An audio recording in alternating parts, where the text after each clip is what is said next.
भूपेंद्र हुड्डा ही कहते हैं अभय चौटाला की भैंस भी अगर दूध नहीं देगी तो भी उनको भूपेंद्र हुड्डा ही नजर आते हैं, भूपेंद्र हुड्डा पर ही निशाना साधते हैं। आप देखो ये कितनी बड़ी बौखलाहट है। हुड्डा साहब के घर में कभी गाय भैंस थी नहीं, ये रिकॉर्ड की बात है। इन्होंने तो कुत्ते पाले बेचारा, नहीं रखते गाय भैंसों, नहीं इन्होंने तो कुत्ते पाले। इनके लिए तो पुरानी जो है ये आम चर्चा रोहतक जिले में, आप किसी से पूछ सकते हो कि इनके दरवाजे पे बाहर एक प्लेट लगी हुई थी डॉग्स की, और कुत्ते रखते थे घर में।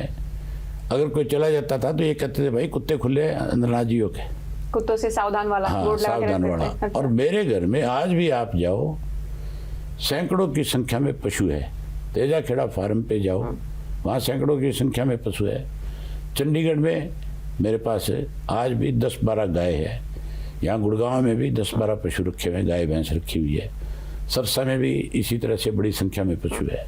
जहाँ जहाँ मेरे घर है सब जगह पे मैं पशु रखता हूँ। मैं गोपालक हूँ, पशुपालक हूँ। तभी तो नहीं कहा भूपेंद्र हुड्डा ने कि आपकी भैंस अगर दूध नहीं देगी तो भी आप हुड्डा को ही कोसेंगे। अब उसने बेचारे ने कभी भैंस देखी हो, कभी दूध देखा हो तो कहना मोल लेके खाया पिया है। अच्छा, अभय चौटाला और भूपेंद्र हुड्डा में क्या जाट वोट बैंक को लेकर तो लड़ाई नहीं है? कोई लड़ाई नहीं।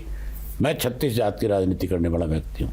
मैं जाति विशेष की राजनीति नहीं करता। हाँ, अगर मेरी कौम को कोई टारगेट करे तो मेरे लिए मेरी कौम पहले। आपको क्या लगता है अभय जी, अगर ताऊ देवीलाल रोहतक की बजाय सीकर सीट को छोड़कर रोहतक को ही चुनते तो आज इनेलो की स्थिति बेहतर हो सकती थी? हमारा उससे एक नुकसान हुआ था। ये बात आपकी बिल्कुल ठीक है, मैं आपकी इस बात से सहमत हूँ कि चोई साहब अगर उस वक्त रोहतक छोड़ करके नहीं छोड़ते तो हुड्डा एंड पार्टी को, कांग्रेस को ये प्रचार करने का मौका नहीं मिलता कि भाई आपने तो चौधरी देवीलाल को ताकत दी लेकिन वो तो आपको छोड़ करके और राजस्थान चले गए।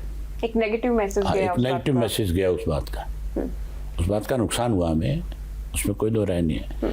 जो चीज हुई है उसको स्वीकार करो तो ज्यादा बढ़िया है। हाँ, तभी उस पर काम कर पाएंगे, तभी उसके अच्छे परिणाम कर पाएंगे। मेरी सोच कभी ये नहीं रही कि जहां हमने गलती करी, जिसका हमें नुकसान हुआ, मैंने उसको अपने पार्टी प्लेटफॉर्म पे खुल करके बताया कि हमारा यहाँ नुकसान है, हमें इस पे विचार करना चाहिए।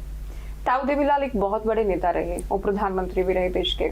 उनके परिवार की जो पार्टियां हैं, कुल मिलाकर 2 विधायक इस वक्त, एक जीरो पर है, आपकी पार्टी के 2 विधायक हैं इस वक्त, तो क्या कहेंगे आप इसे लेकर? आप देखते जाओ, अब हमारा ग्राफ बढ़ता जा रहा है। एक समय था बीजेपी के पास भी 2 ही मेंबर पार्लियामेंट थे, आज सत्ता में एक नहीं है। बिल्कुल, लेकिन इनका ग्राफ लगातार बढ़ रहा है। इंतजार करो, अभी 4 साल बाकी हैं। अब रोज ज्वाइनिंग हो रही है, लोग रोज हमारे पे भरोसा कर रहे हैं। आने वाले समय में और बहुत सारी ज्वाइनिंग होगी, आप खुद ही कहने लग जाओगे कि अब राज बन गया, अब कोई नहीं रोकेगा। इलाहाबाद की जनता ने आपको हराया, क्या आप विधानसभा को मिस करते हैं? विधानसभा नहीं जा पाए इस बार। इलाहाबाद के लोगों से जाकर के पूछो ये बात। मुझे इस बात का मलाल नहीं कि उन्होंने मुझे हराया, उन्होंने मुझे 5 बार जिताया भी है। मैं उनका इस बात के लिए ऋणी हूँ, आभारी हूँ। और आगे भी जब चुनाव आएगा मुझे वो फिर से दोबारा आशीर्वाद देंगे। आपको लग रहा है कोई पछतावा या मलाल उनको होगा कि बड़े नेता को अगर हम हराते हैं? वो तो वहाँ की पब्लिक बता सकती है, वही बता सकते हैं। मैं तो मेरी जिम्मेदारी आज भी जहाँ वहाँ पे जो बनती है उसको निभाता हूँ। आपकी पार्टी से 2 विधायक हैं, आपके बेटे भी हैं अर्जुन चौटाला, आपके भाई भी हैं आदित्य देवीलाल। आपको लग रहा है उतनी मजबूती से वो आवाज उठा पाएंगे आप? क्योंकि आप लोग बार बार ये कहते हैं मुख्य विपक्षी पार्टी भले ही कांग्रेस है, लेकिन हमारे भले ही 2 विधायक हैं, हम मजबूती से आवाज उठाते हैं। अब तक जितने सेशन हुए उन्होंने अपनी बड़ी जिम्मेदारी निभाई है। उन्होंने प्रदेश के हितों की बात करी है।